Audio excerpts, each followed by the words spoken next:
천하 삼분지계, 삼국지에서 제갈량이 삼고초려로 자신을 찾아온 유비에게 소개했다는 원대한 전략이죠. 천하를 세 부분으로 나눠 그중 하나를 차지해 당시 가장 강대한 세력이었던 조조를 견제해야 한다는 얘기입니다. 제갈량이 거처가 있던 곳의 지명을 따서 융중대라고도 하죠. 3이라는 숫자는 견제와 균형 측면에서 완벽한 숫자입니다. 서로가 서로를 견제하기 때문에 어느 한 곳이 쉽게 압도적으로 강해지기가 힘들죠. 해운업계 역시 마찬가지였습니다. 마치 삼국지의 조조를 연상시키는 최강 세력 2M을 정점으로 그에 맞서는 오션 얼라이언스, 그리고 나머지 둘보다는 세력 측면에서 조금 부족하지만 나름의 영역을 구축하고 있는 디 얼라이언스가 서로 나름의 균형을 이루고 있었죠. 하지만 그런 해운업계의 균형이 시한부가 되어버렸습니다. 2M이 해체를 결정했거든요. 2M은 2025년 1월부터 얼라이언스를 해체하고 각자의 길을 가기로 했죠. 2M은 각각 새로운 얼라이언스를 찾아가는 것이 아니라 독자 생존하는 방법을 찾을 것으로 보여요. 문제는 2M이 각자 노선을 선택했을 때 해운업계에 엄청난 파도가 몰아닥칠 가능성이 있다는 겁니다. 그 파도란 무엇일까요? 바로 치킨게임의 재발입니다. 세계 유수의 해운사들을 몰락의 길로 내몰았던 그 암흑시대가 다시 열릴 가능성이 있다는 거죠. 만약 2차 치킨게임이 시작된다면 그 시작점은 MSC가 될 가능성이 높습니다. 머스크는 선봉량 강화보다 종합물류회사로 변신을 꿈꾸고 있는데 반해 MSC는 지난해와 올해 선봉량을 눈에 띄게 늘려가고 있거든요. 최근에는 부동의 1위였던 머스크를 누르고 세계 선봉량 1위를 달성하기도 했죠. 글로벌 해운업계에서 선봉량은 곧 원가 경쟁력입니다. 2M 해체 이후 홀로서기를 시작한 MSC가 강대한 연합체인 오션 얼라이언스와 디 얼라이언스를 약화시키기 위한 방책으로 치킨 게임을 다시 시작한다면요? 최건우 한국해양수산개발원연구원은 삼성 SDS의 물류 플랫폼 첼로스퀘어에 게재한 2M 얼라이언스 해체 의미와 영향이라는 칼럼을 통해 이렇게 얘기했습니다. 2025년 2M의 해체로 MSC와 머스크가 독자 노선을 가게 되면 컨테이너 해운 시장 집중도는 완화되는 것으로 나타난다. 시장 집중도가 낮아진다는 것은 경쟁적인 시장이 형성된다는 의미로 선사 또는 얼라이언스 간의 경쟁이 심화될 수 있다는 의미로 해석이 가능하다. 하지만 얼라이언스가 선복 공유 등을 통해 공동 행위를 하는 것은 맞지만 영업적인 부분에서는 선사 독립적으로 이루어지고 있어 시장 집중도가 낮아진다는 것이 운임 경쟁이 심화될 것으로 판단하기에는 무리가 있다. 다만 시장 집중도가 완화되면 코로나 팬데믹 이후 얼라이언스를 중심으로 실시하는 임시 결항 등 공급 조절 행위가 실효성을 거둘 가능성이 낮아져 운임 하락을 가져올 수 있다. 이미 상하이 컨테이너 운임 지수로 대표되는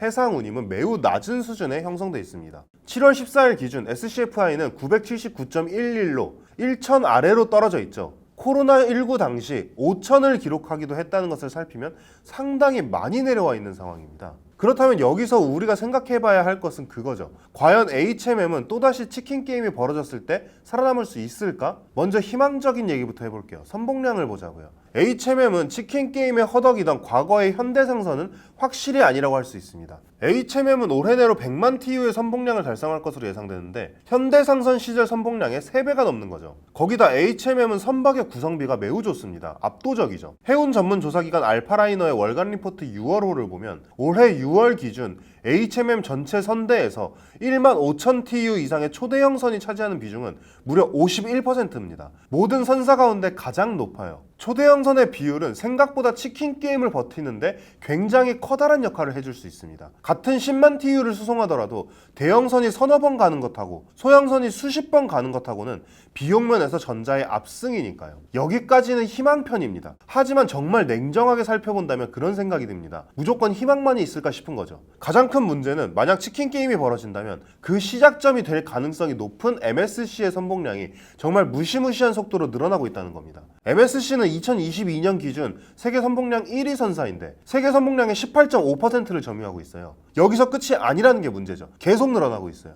2022년 선봉량 430만 TU를 넘어선 MSC는 올해 5월 결국 선봉량 500만 TU를 돌파했고 올해 내로 600만 TU를 돌파할 것이 사실상 확실해 보여요. 거기다 이는 단순히 MSC만의 이야기가 아니라는 것이 더 큰 문제입니다. 사실 글로벌 물동량이라는 게 상방은 상당히 제한돼 있단 말이에요. 상방이 제한돼 있는 물동량과 지나칠 정도로 커지고 있는 선봉량 공급이 합쳐지면 어떤 결과가 나올지는 굳이 경제학을 들먹이지 않아도 상당히 자명한 일이겠죠. 물론 한쪽에서는 왜 늘어나는 선봉량만 생각하냐, 노후 선박 폐선율도 고려해야 하는 것이 아니냐는 얘기도 나와요. 문제는 현재 노후 선박이라는 것들이 대부분 작은 배들이라는 거예요. 대부분 글로벌 선사들이 작은 배들을 폐선시키고 새로 초대형 선을 발주하고 있는데, 만약 노후 선박 폐선 속도가 빨라져 전체 선봉량 증가가 어느 정도 제한되더라도 이는 초대형 선 비율이 매우 높다는 HMM의 장점을 희석하는 결과를 가져올 수도 있을 거예요.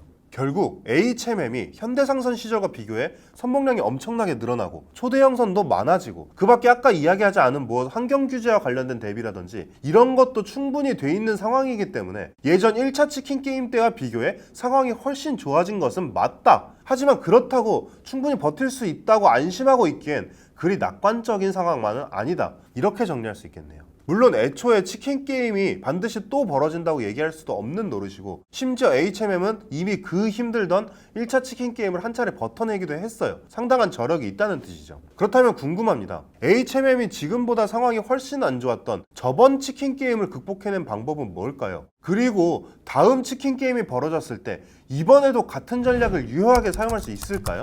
이 얘기를 다음 영상에서 해보도록 하겠습니다.